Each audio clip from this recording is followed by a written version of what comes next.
All right, y'all, we're gonna get into some analysis. It's my first time trying to analyze one of my games, so bear with me. Just go to the game report. Got my mask. Eventually, I should do one of these games blindfolded, see if I could still win and play. Just woke up though.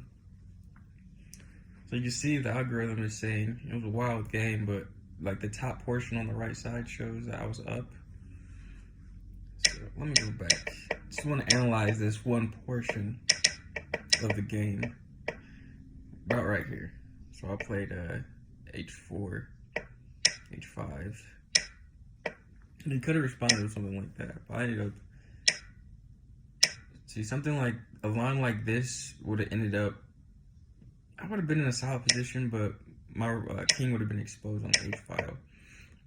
So in the game, I actually played H5, and he took with his knight. And I could have played something like that, which would have resulted in this.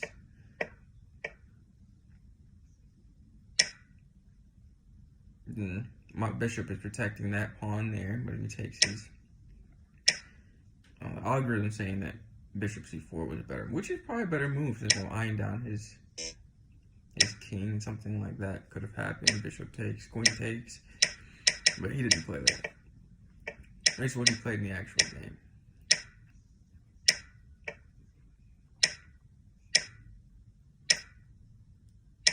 That's what he should have done. That's what the algorithm said would have been the best. But he played queen takes bishop. So I was in this scenario, and I was thinking about it, and I saw a couple of different lines in the game. I decided to play this move to get him in check, to keep his rook disaligned from his queen so I could snatch his queen. But I was expecting him to play that, and then I would play, well, queen takes, and then he'd come back. But in that scenario, you know, a couple of different plays. But he played king f7, which the algorithm says is a mistake, but actually was a better move. But if I would have took with the rook, he would have took back. I would have took with the queen, he would have took back. And then my pawn would have been under tempo to get to become a queen.